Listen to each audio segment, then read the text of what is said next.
Dan Paulson here. I'm going to do a big data dump on this, the whole overall picture in the search. Somebody made a comment that I just want to bring on board with things. There's something really big going on, and it's hard to just lay it all out there. Let me read the comment that I want to respond to here. It came from Gnostic Native.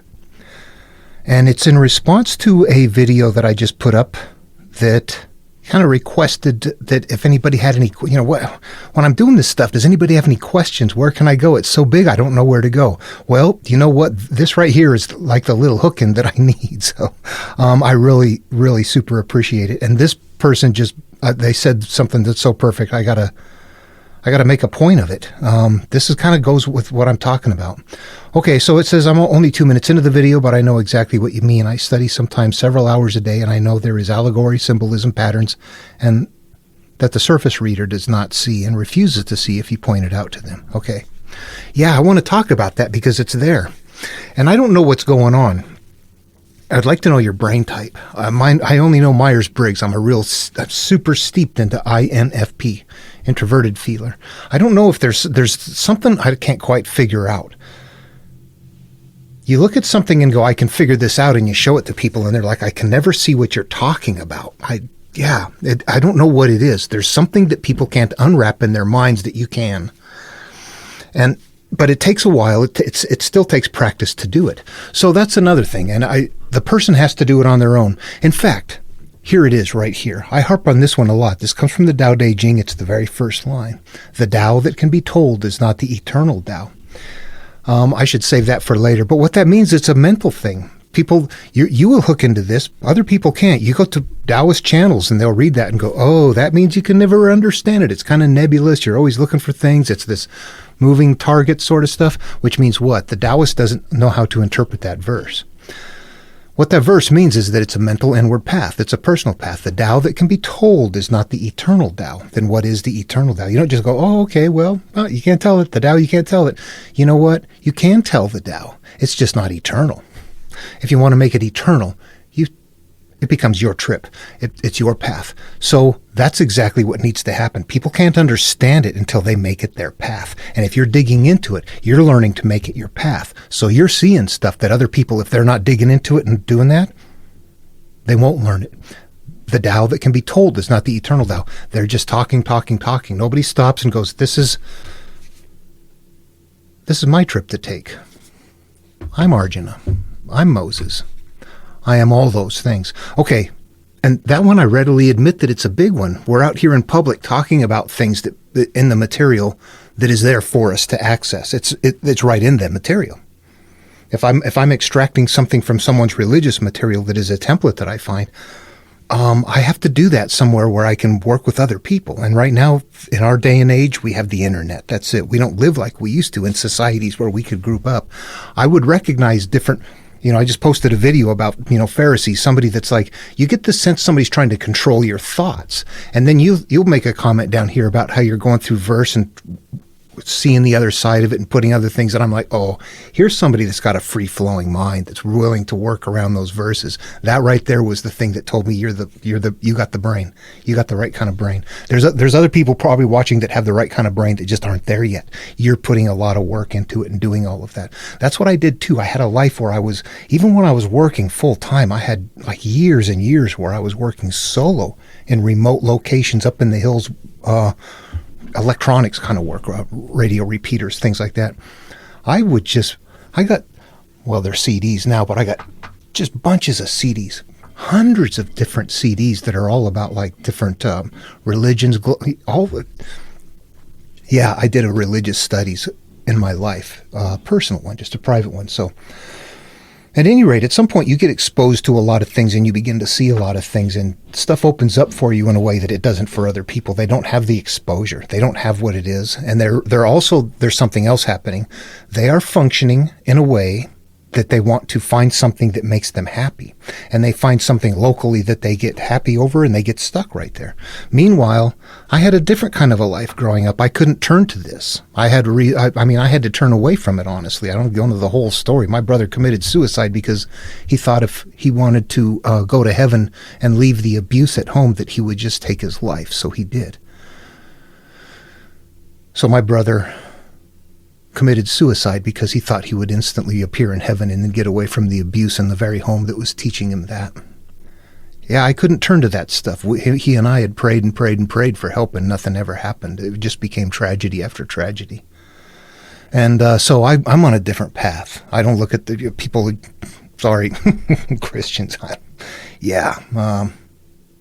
Nice life, huh? I know people want to feel good. People want to be happy. I'm stuck saying, I can't turn to that. I want to know what the truth is. I'm not looking for, I want to be happy, but I want to know what the damn truth is. So we're not looking for the same thing. We're going to conflict, and we're here in public. And I just had an example the other day of that very thing. People that are very small-minded, stuck in their area, they convolute things. They've got a group of people that might hang out with them, but they're not on any kind of a search. They're the ones that carry the ark. They don't see inside. Metaphorically, the stories are the ark. They are standing outside the narrow gate where all the directions leading outward lead to destruction. Only the solitary enters into the narrow gate. I'm not sure, but if you name yourself Gnostic, I assume you know Gnostic and the Gospel of Thomas. The Pharisee is like the dog in the manger. The Pharisee is like the dog in the manger, for neither do they eat nor do they let the cattle eat. The others eat, those who want to. What does that mean is that there's something here spiritually to consume. They are not consuming what is here in this material. They're carrying the ark. They're not consuming what is there, nor are they feeding it to others. They don't open it up and look inside. That's for us to do. They're metaphorically doing the same thing. The Pharisees and the scribes hide the keys that nobody can enter in. Same thing, the keys to the knowledge, to gnosis. That's this right here. I'm going to teach you the glory of God and the praise and all that kind of stuff. It's like, that's not the teaching.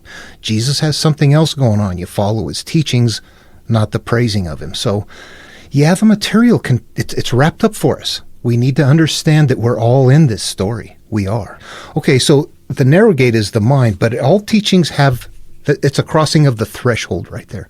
The narrow gate is the crossing of the threshold. Okay, so what a mind like ours can do is imply things.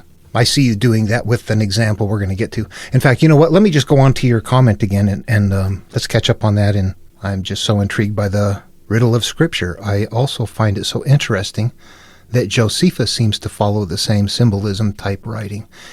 You know what? I don't read Josephus, but I know that he does. I don't have any of his writing. I've researched it a little bit, but I'll give you my thoughts on that. I will tell you this, that the church knows this, what's going on. They do. Josephus knows. The chapters and verses were added in more recent times, 1500, something like that. Archbishop of Langton, Archbishop of Canterbury, Stephen Langton. And when I show you the chapters and verses, you'll know that they know what's going on in the background. They don't let us know. Yeah, Josephus knows. But they also know how to keep it hidden. I have a hard time believing his writing is just straight writing after realizing Scripture is so full of symbols. Nope, they're all maintaining it. In fact, did you see that in the video I was showing the examples with the book of Mark, that pattern in there? Or was it Mark? Well, there's other, if you go through, you'll find that patterning all through the New Testament, which tells us what? It tells us the Romans know this pattern, this template, they're sticking with it. In the background, they know what they're doing. And they're not letting us know. If you look in there, you go, there's something in there. But it's meant for us to find it. It's not... It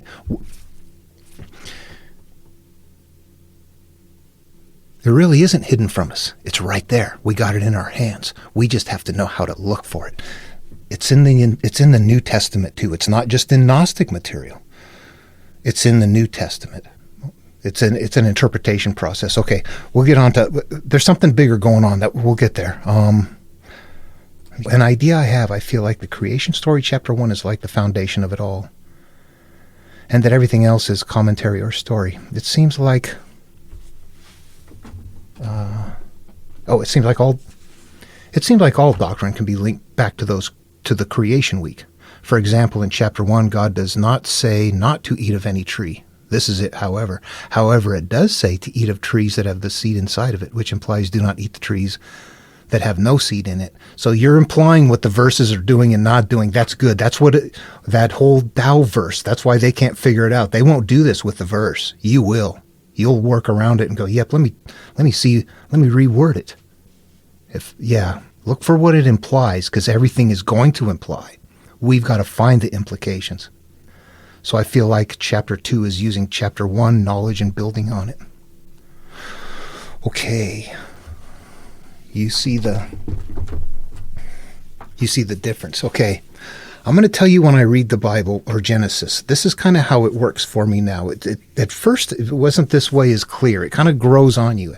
At some point, I don't even know how to describe it. I'll try to use something analogous. This isn't how it is for me. I have kind of an electronic geek mind. I've got some programming stuff going on, and I see something in the stories that it sometimes sound like if-then statements, and then those disappear, and then they reappear, and then other things happen here and there. It's almost like here, let me get an example for you. Okay, bear in mind, it's not this extreme. I'm trying to illustrate an example here that's way over the top so you can kind of get an idea. I'm going to be reading here just a little bit from the complete work of Shakespeare. I just flipped it open here to Love's Labor Lost in any place I'm going to start. In honorable terms, nay, he can sing, a mean most meanly, and in ushering, mend him who can. The ladies call him sweet. The stairs, as he treads on them, kiss his feet. This is the flower that smiles on every one. Then a chapter finishes and the next one starts.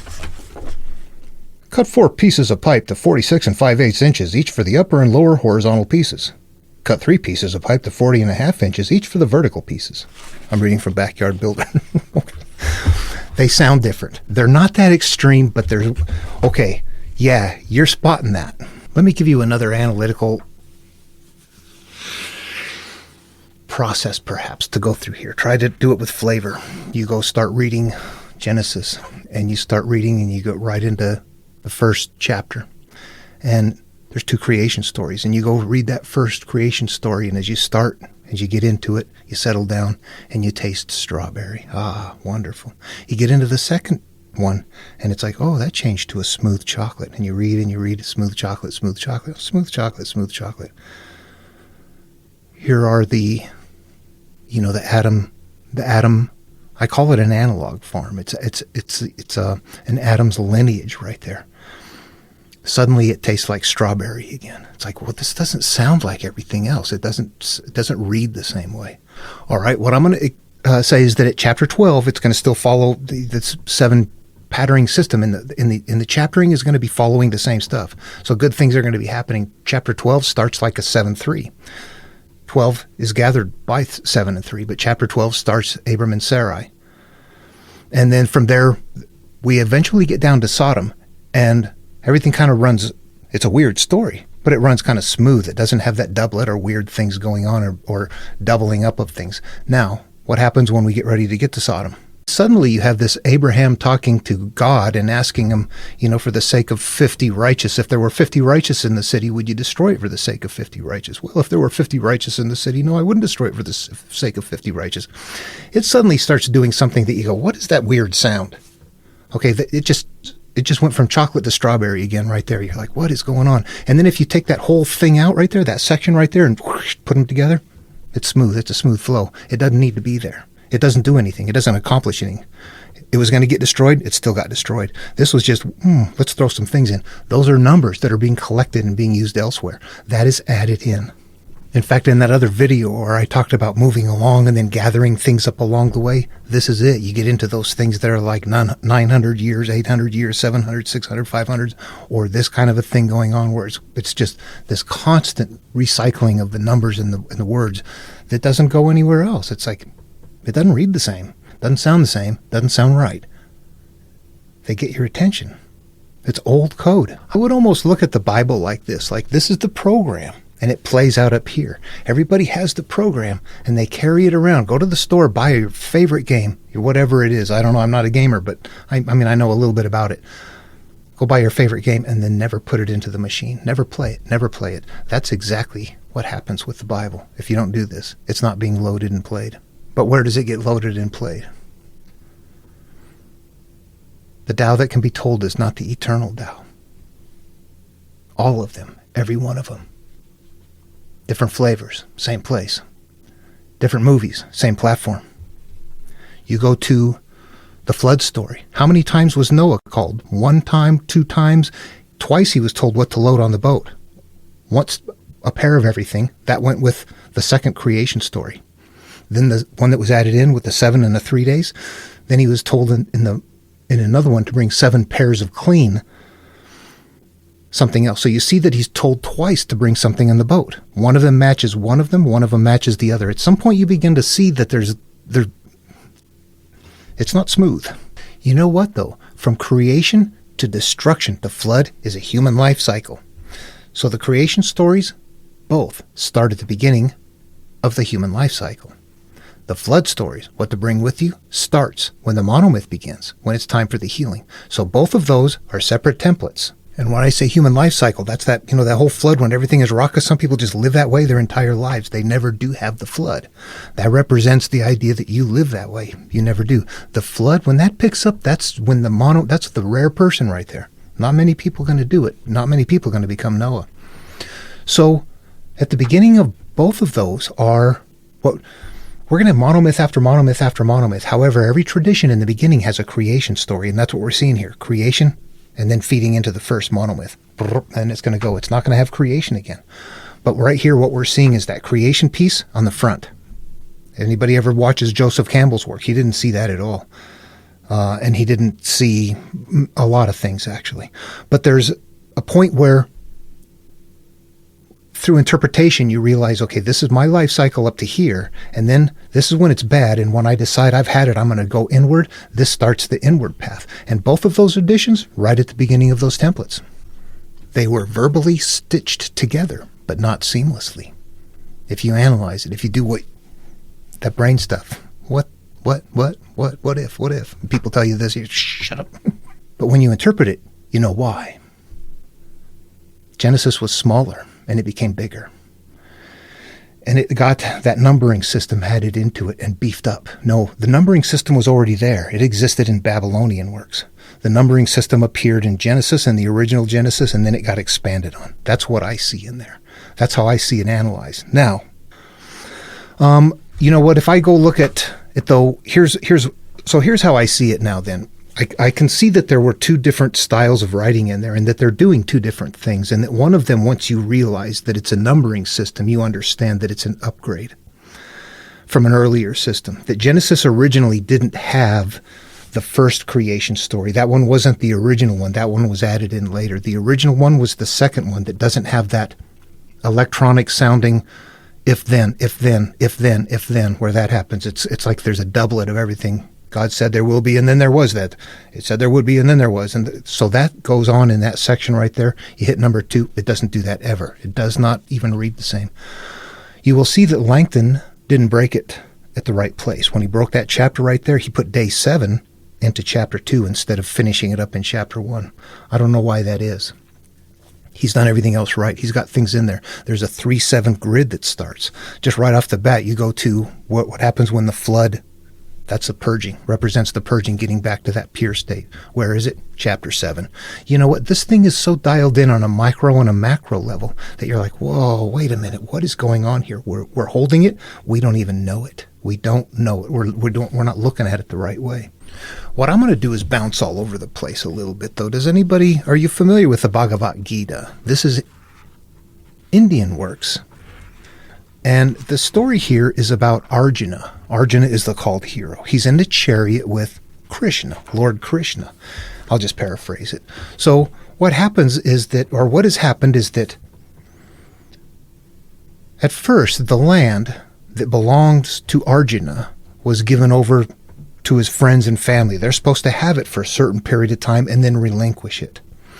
At the end of that time, they decide they're not going to relinquish it. So it's up to Arjuna to go back and get his land. Now, you should be seeing shades right here of this represents my earlier self who's going to be in charge at first, and the land is what I'm going to want to go back. This represents my life, my experience that I want.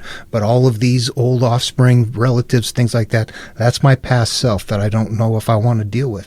They're going up and down the battle line. Krishna can only drive the chariot, cannot do any of the work. Why? The higher awareness can only drive and be along for the ride. The consciousness has to do the work. So we've got that going on. We can see, we can infer that. That's where this thinking process that we're using comes in.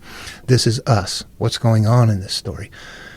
Krishna, Lord Krishna is my higher awareness, and I am Arjuna. And what is happening? I'm looking to go get my place back. I finally, at the end, I decide I don't want to do it. I despair. I don't do it. I quit. What we had is a calling and a refusal of the call right there. You got to Moses up on Mount Horeb, and God tells him, you need to be the one that lead my people to freedom. You are the one called to lead your inner self to freedom. And first thing is like, I don't speak right. I'm not the right person. You start seeing elements that are all over the place that you're like, okay, stop. This is bigger than one religion. What is going on? I see it everywhere. That's what I want to go after. Genesis is complex. It is really complex. It's got some really amazing stuff going on that I can't figure out yet. It's still, I'm working on it. And you know what? If we were together, a group of us that were all being able to talk about this and had it memorized, we could resolve it. Right? You can see what I'm doing. I'm kind of limited to using the computer. However, okay, so the numbering pattern is something that Genesis is using that it's not necessary to understand the healing process. The creation of us, our life, and the monomyth, our healing, no numbering system needs to be in place for that. The numbering system in Genesis is a way to continue to repeat the pattern over and over again without really showing it. Conceptual, Adam and Eve, myself, conscious, subconscious, naked, unashamed, childhood self, still uncovered. I haven't judged anything in life. I'm uncovered. I have no shame. I'm in the Garden of Eden. And that is day 3 and day 7. My male and female component parts, I mean, it's not really male and female. It's conscious and subconscious. Those are analogous because they're using them in their culture. Man in charge of the woman. Conscious in charge of the subconscious. The conscious makes the decision, so that is there purposefully. And it works this way. If you really want to know and interact with it, you can't have supernatural. Now, that doesn't mean that I deny anything beyond here. What it means is that I don't see it in what I'm being told. There's such a variety of things, and I see something at a deeper level in the material that I can interact with that the carrier of the material doesn't even know is there. So I'm going to do that. That's not an everybody thing, definitely not. But what I'm going to say then is that if there is a God, if there's creation, if there's angels, if there's anything out there, if there's another dimension somehow that we're supposed to go to, if we make it some way, if we're a certain quality or something like that, I'd like to find what that pathway is. But I don't think that it would be supernatural. I think it would be natural, that we just don't understand it. All right, what I want to connect together right now is pure self, male, female, day 7-3. Now, we go to Job, and what happens right in the beginning of the story when Job starts off? He's got 7 sons and 3 daughters.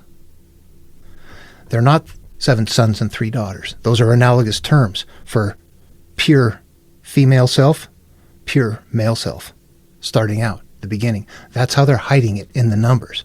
The numbers don't mean 3 and 7. They mean pure state, 40, pure state. In the Gospel of Thomas, if a man is looking to know the answer to life or the meaning of life, he asks a child, how old? 7 days old, yeah. So you're going back to, what is a life about? Get back to this state right here. If you go to the Argonautica, Greek myth, then Jason has to go, what? He needs his land back. He's got to go conquer the past, get his land back. But what does he have to do? He has to sail to the far side of the earth to get the golden fleece. The far side of his earth, back to the beginning of time. Therefore, golden fleece and number 7 mean the same thing. Do you get that? 10, 20, 30, 12, pure state. Yeah. 8 needs to be purified. You make that comment early on. Yeah, that's when circumcision happens. Symbolically, that means what? That after day 7 is after first sin. That means you want to cut off the experience, the judgment. The judgment. And Jewish use this in their analogous verbiage. A sexual union is a judgment. I've decided something. It's it's something that you've classified. It's a memory with an emotion. A sexual union creates that. What we have to do is understand how it works. Male on male, what is that? It could be woman and woman arguing together. That's conscious, male on male, fighting, and then coming up with something that they're both angry about, leave, and as a result, they continue to trigger and have other issues later on because of it. So they're producing offspring as a result of that union. That was a male-on-male union that's creating offspring. It's weird. It's conscious and conscious, creating continued experiences based on, what is the union? Up yours, no, up yours, yeah, up, yeah, get out of the way, whatever. That's the union right there. It's a physical experience that creates something. It is the words get so whacked out to something that's incredibly simple. Now, it's, to me, the more important part. To me, getting into Genesis is thick. To me, it's really important to understand that core template first.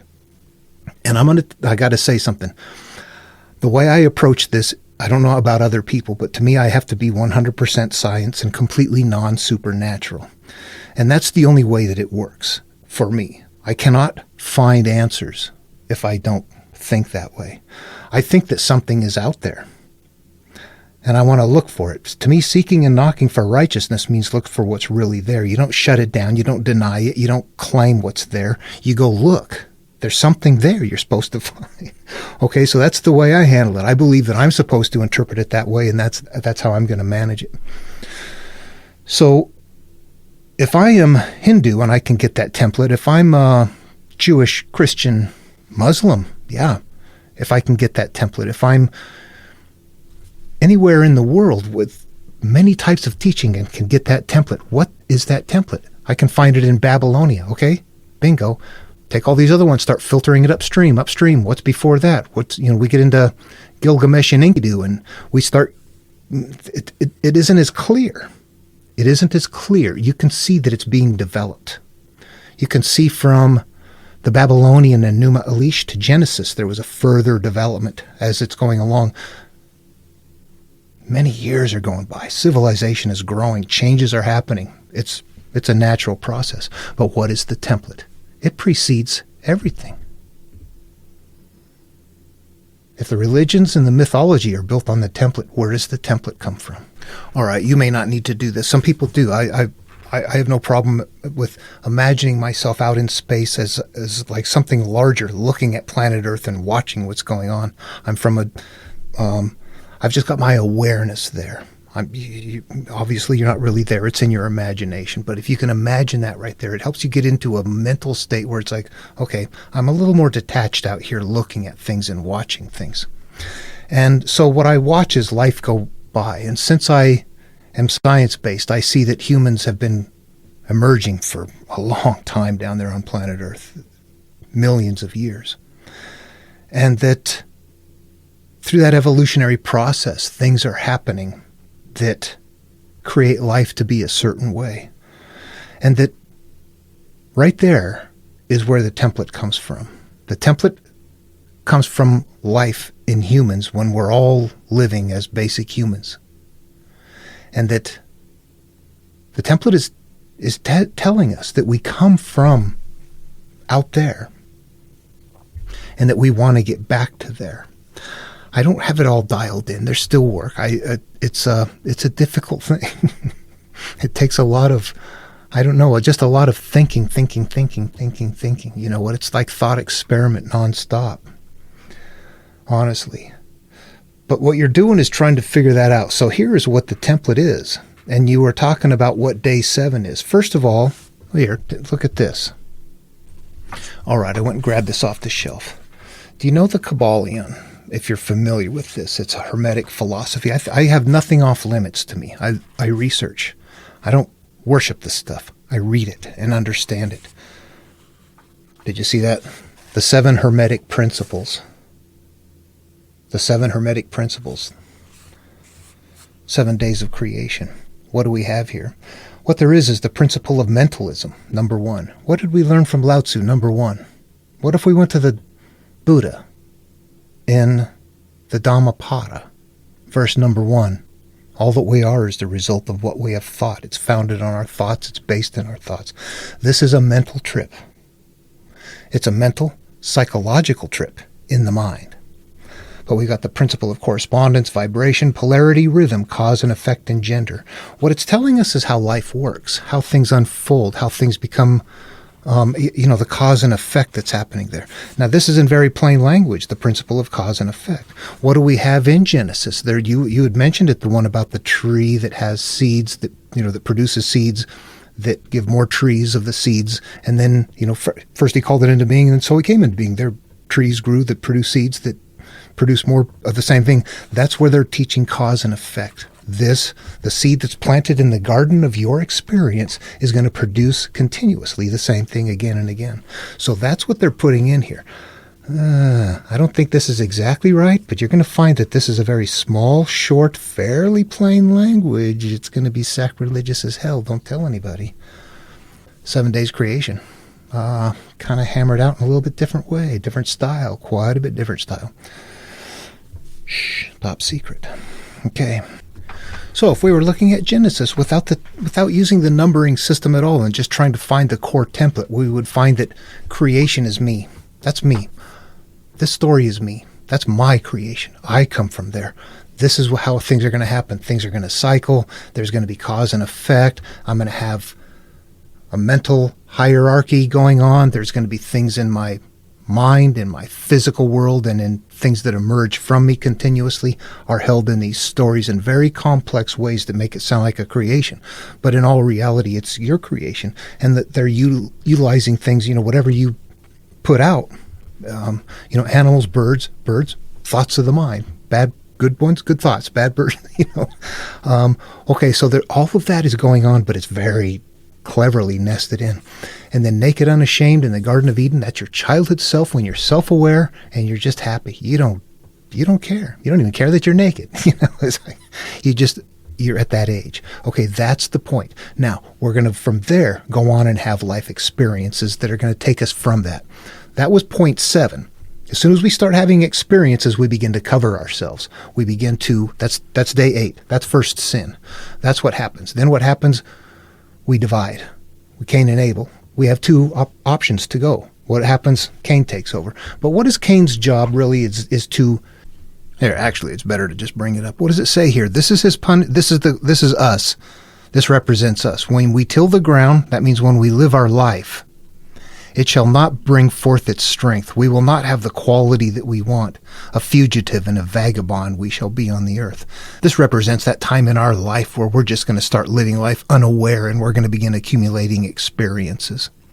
Yeah, then as we get down through here, this represents you're going to live life, you're going to live your physical life experiences, not really elevated mentally above it. You're just going to go out and bounce off of your experiences, becoming a combination of those experiences while you're unaware of that. So that's what time goes on as you're building tents and doing metal work and things like that. That's part of the story, represents that time goes by. And then things begin to get bad. Now, right here, we've got the analog farm shoved in there. Take that out and then read it without that and watch what happens. It's time for the destruction. It's a very Babylonian-esque where it's starting to look a little bit different. This has gone bad. Now it's time for the destruction to happen. That the gods in Babylonia that were too raucous that need to be destroyed. Now we've got gods that or Nephilim creatures actually that were offspring of the beautiful daughters of men, which represents our inner selves. We all have beautiful daughters. The beautiful daughters of us is our little childhood self, our honor, our trust, but the honesty, all that kind of stuff that we have that eventually go away. Those become corrupted. Same thing. And that needs to be wiped out. Okay, so at some point, you understand that that's a life cycle, that's me, and that the healing is about turning inward and purging and getting back to an earlier self and to getting through things that are... Man, we accumulate a lot of stuff in life, and it gets kind of hard. It's a process to go through that, but also to continually practice and focusing on living from the higher awareness where you're not living in the funk of your emotions. You have to try to clear the emotions out. The more you clear them out, the more they're a non-issue.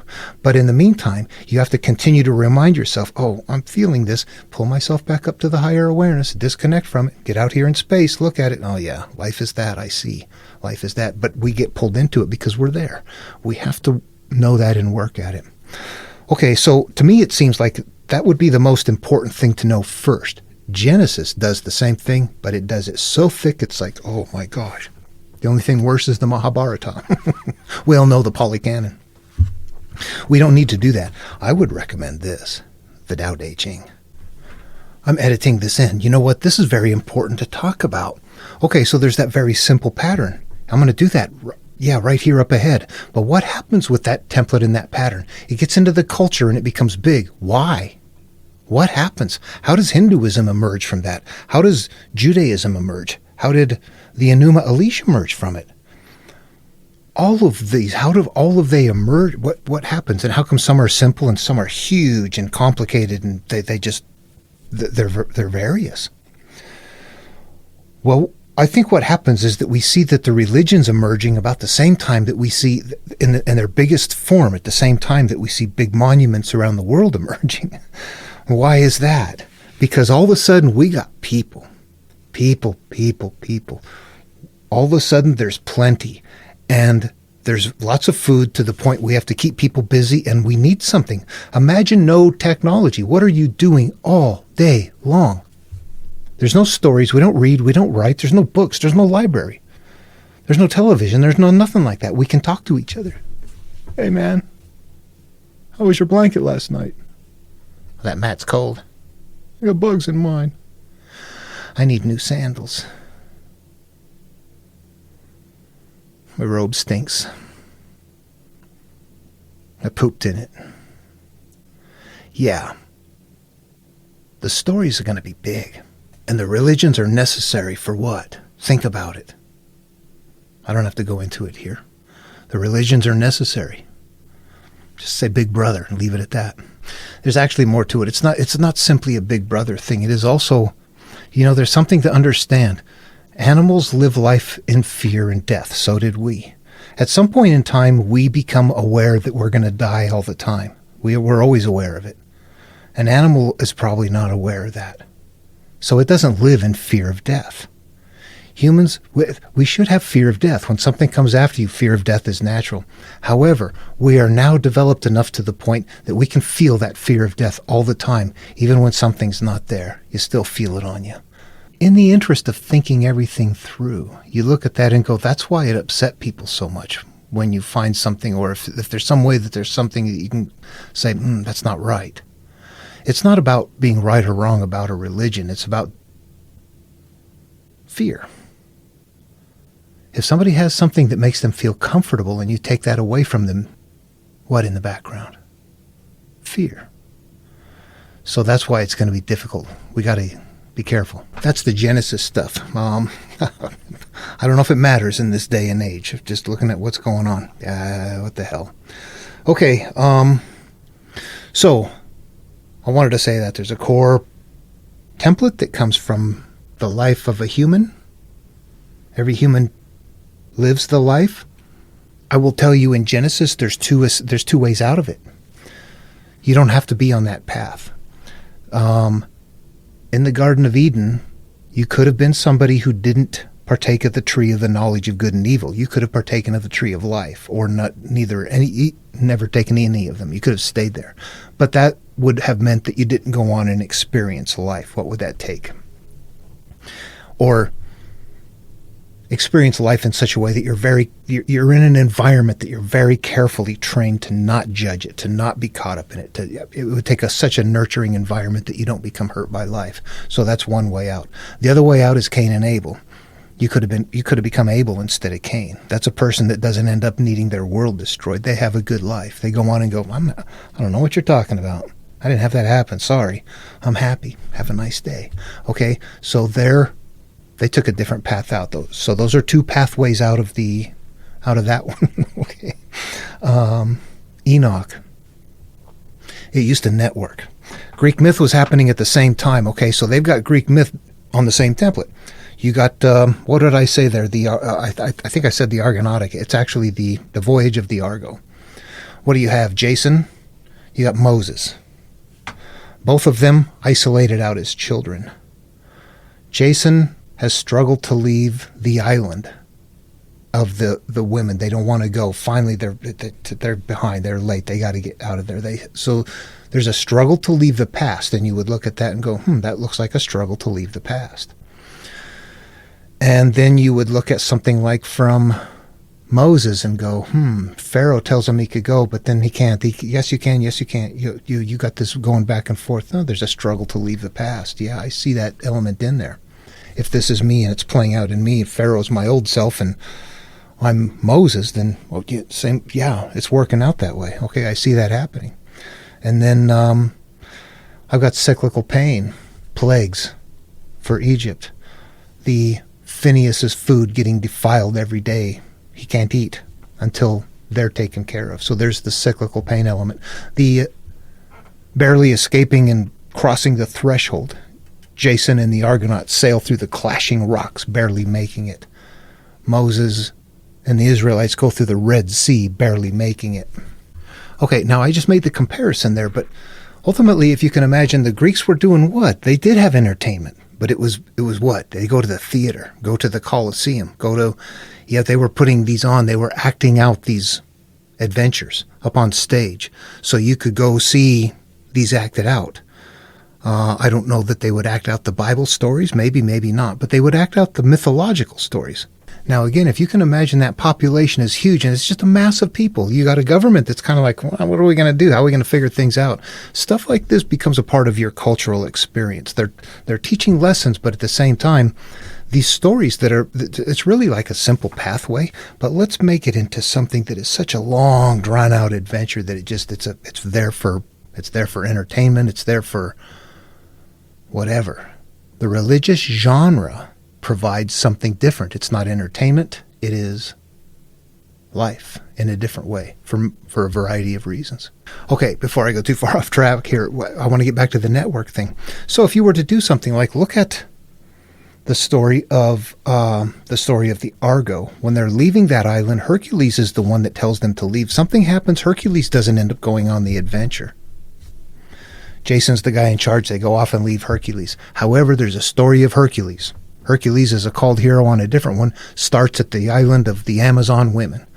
What is that telling us? They're creating a network. We're going to take people out of this story before crossing the threshold and create another off. So you're going to the movies like watching your favorite. What's going to happen this time? It's like watching your favorite show, except that they're huge, they're big, they're acted out, they're well thought out, and they're all mental like this. They're built on this structure.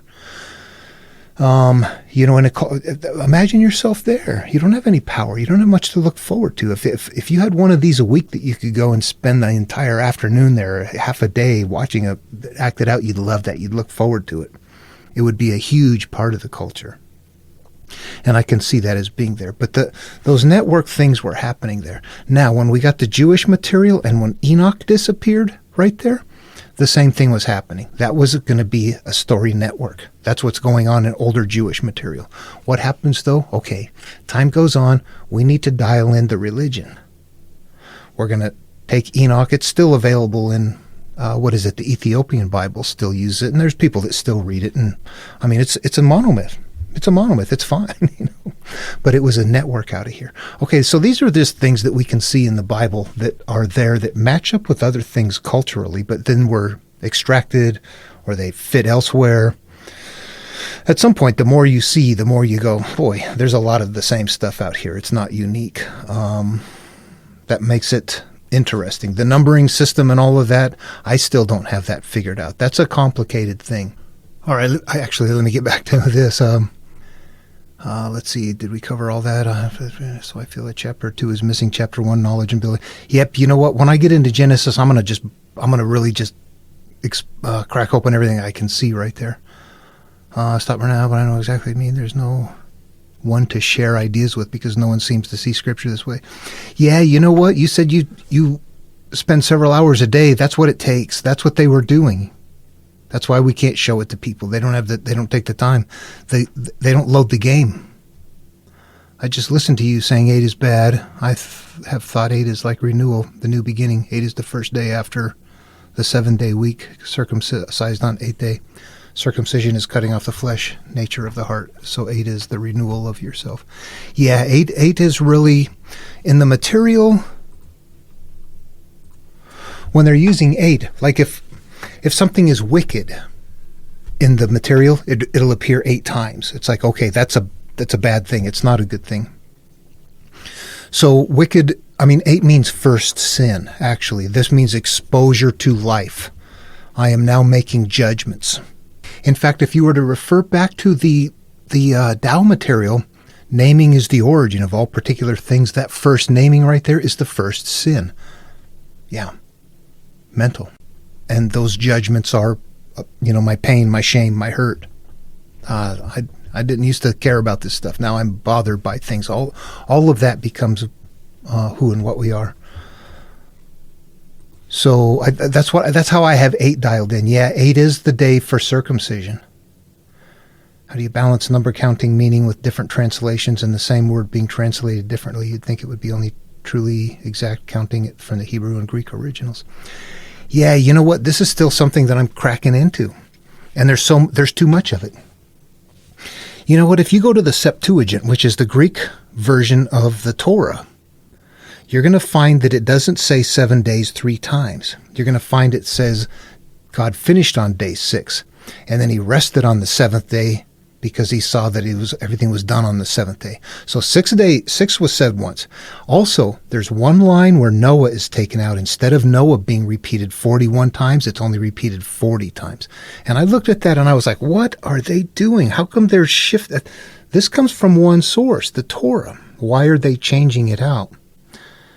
And I thought the 41 was wrong and that the 40 was right, but I thought the 7-3 was right and the 6-2, that one, the 6-7, yeah, that one was wrong. So I was like, I can't figure out what's going on. But then finding 41 elsewhere and then finding that 41 was the amount of times Marduk was repeated in the Enuma Elish, who is the called hero. Noah is the called hero in Genesis, repeated 41 times. The 7 is 3. It looks to me like the Genesis from the Torah is the King James Version and not the whatever is derived from the Septuagint. If yours starts off with 6-3 or 6 and then 7 said twice, I wouldn't use that one for doing the number counting.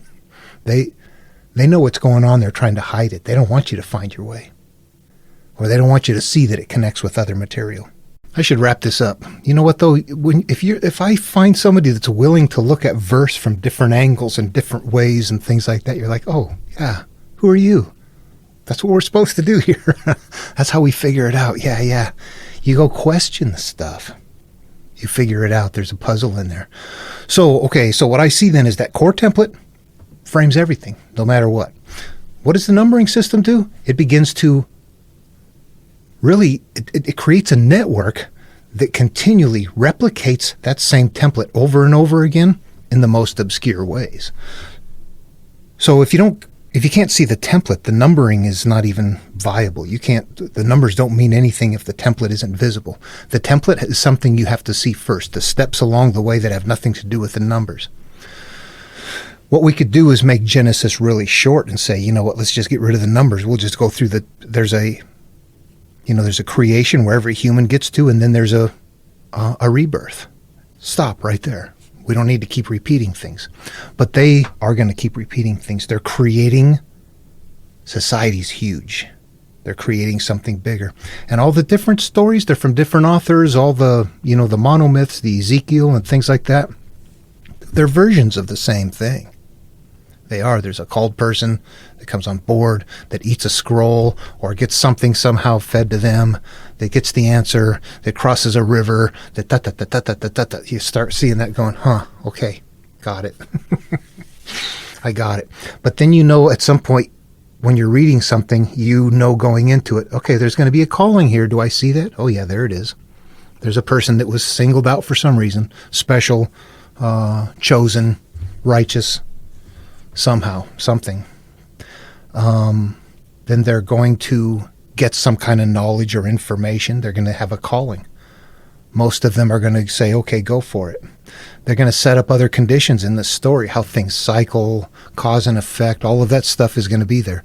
But then if you look, you're going to see numbering in there that's going to be like dates that are part of these same numbers. On the 5th day of the 10th month of the, 7th week or whatever, and you're like, those numbers are the same things as the other ones. Those are pure states. I'm Ezekiel. I'm starting off in the beginning. I'm getting called. So it's hard to unwrap it. You are every one of the people in the story. And if it starts off as something like a woman talking or something like that, or a dialogue back and forth between male, female, or other beings, like in the Song of Solomon or something, these are inner dialogues. They're inner dialogues. If we treat them that way and treat them as mental steps that are very encoded, we can find what's in there. We see this stuff all over the place. I mentioned the Gospel of Thomas earlier in the dog in the manger. That comes from Aesop's fables about 500 years earlier. The dog in the manger. The Pharisee is like a dog in the manger was an Aesop's fable. Yeah, and that's okay. It works. It works. It does exactly what it's supposed to do. But it helps you look at things and go, you know what? There's something in common here in the background. There's one thing in common, and at one point in time, a lot of people knew it. Look at all the stories. Well, if you get to read them, you'll be like, wow, a lot of people knew this. But you can also see this forced movement towards keeping the material towards population control. Keep it towards the religions. Get rid of all of the stuff it's all good stuff, but they tell you to look inward and, Mary loves Jesus and all. That's the inner self talking to the outer self. All of that, they get whacked out. Jesus helped, staying overnight with the young boy to help him disrobe, got the homoerotic undertones of something that's like, you need to uncover something while it's lightly. But you got something that happened, don't stew about it forever, getting madder and madder and madder about it. Stop and go, you know what? Let's resolve this now. Let's not let it build and escalate. That is a good teaching. You don't have to put it in homoerotic undertones, but that's exactly what they did. And it's like, okay, we can't use that one. The lesson's still there. You can see at one point in time, this is really prevalent knowledge that we don't really access. All right, well, I think I needed to do that overview, make sure you know where I'm coming from going into this. And when I get into Genesis and start that interpretation, it's really going to be interactive like that. This is me. This is my life. These are the steps of my life and what I go through and how it goes through. Oh, here's something quirky along the way that tastes like strawberry. We're going to stop and analyze this because this is the gaming piece we need. Then we get back into the flow, and then, here's another one of those. We stop and analyze it and do that. There's at least 3 in there. But there's also, there's a vanilla spot. The flood. There's weird things going on in there, too. Some numbers being gathered up. 17 comes from there. It doesn't come from other places. So, yeah, there's a number of interesting things going on there. It takes a lot of work to get into it. Anyway, so I hope that helps. The numbering system I'm looking at is really some big, humongous thing that actually, when you look at it, you go, okay, it's not. But I have to learn what it is by analysis first, and then when I figure it out, it's like, that's not so hard.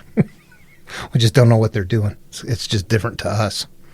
And also because I'm doing it on the computer, having to realize, God, you know what, they were doing this in their heads. So I got this kind of, I don't have it quite in line like they did, honestly. But doing it with the computer allows us to communicate about, and it allows people to go, oh, yeah, I see that. And you can download a Bible and sit at home and go, yep, I see it right here. That's what really needs to start happening. People need to be sitting at home going, look at this. Oh, look at all these numbers. Man, I'm one person. I just can't get into it. It's too big. I mean, I'm into it. I see what's there, but I can't cover very much ground. But I'm just looking for the precision right now and not how far it's scattered all over the place. But yeah, Genesis is a cornerstone that I want to look at. But, it's just also, you look and you realize it's kind of accidental what's happening and finding it, the reading styles. It depends on you. If you have that, that if-then thing, it just looks evident if you've written code. There's a lot of if-thens. We see those every day in life, whether we know it or not. Let's say you walk into a room and it's dark. If you flip the light switch, then the light will come on. If you flip the light switch off, then the light will go off. If-thens are all over the place. This is cause and effect. If this, then that, then if this, then that. Anyway, yeah, now that I've pointed that out, you'll go look at it and you'll go, yeah, I see that. And you see where he broke the chapter into, he put day 7 into chapter 2 for some reason. That's a weird, get into Genesis, we'll cover all that stuff. I'll do my most detailed work on it yet. It's almost like I need to go chapter by chapter by chapter. There's 50 chapters, which is fun. All right. How does the Sodom analog start? If there are 50 righteous, would you destroy it for the sake of 50 righteous? 50 is said 4 times right there. And then there's 50 chapters in it. There's a lot of things in here that just cross-reference back and forth. That's not just an anomalous coincidence. You keep looking and you go, wow, everything connects to everything. I want to get into it. We'll see it. Okay. The number parts. All right. Well, I hope that's helpful. And I know I couldn't answer all the questions. There's some things out there that are nebulous, but I want you to know what I'm going after, and that Genesis is really probably the hardest place to go do this for a variety of reasons. It's complicated, it's old, but it's also really highly utilized by a huge variety of people for a variety of, well, no, for one reason. It's used in a variety of ways by a variety of people for one reason.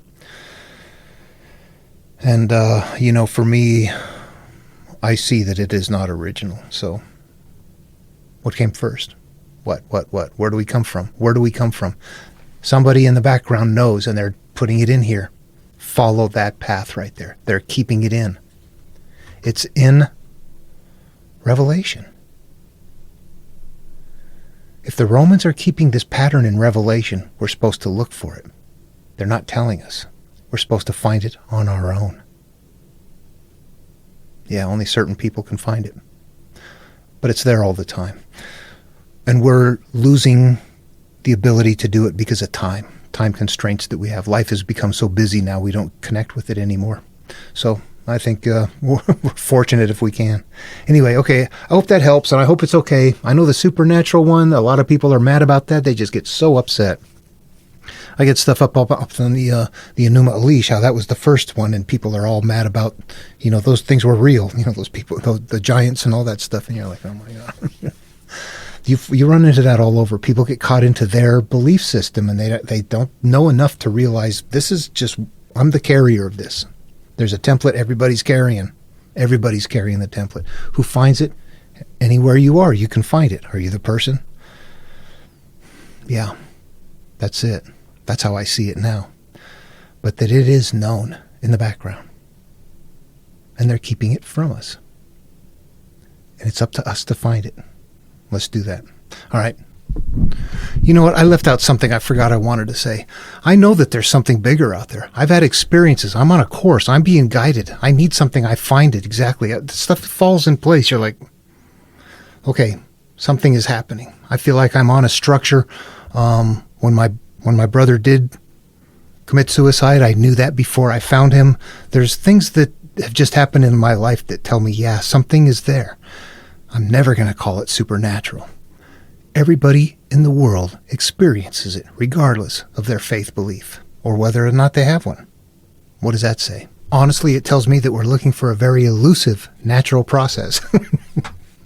Yeah, we're on a flow. And when you change your life experiences change. Not only the way you feel, but who you fit with. All of that. There's changes in the way things are. But we're looking for a place of purity for a reason. And anyway, okay, I just want to say that. This is not strictly just, it's science, it's mental, all that kind of stuff. There's something out there. I wouldn't be going for it otherwise. I'd be out doing something, I love this, but I'm also driven by it. I'm kind of fascinated with this. So, okay, hope the video was helpful, and see you in a future one. Thanks for the questions and comments again. All right, see you in the next video.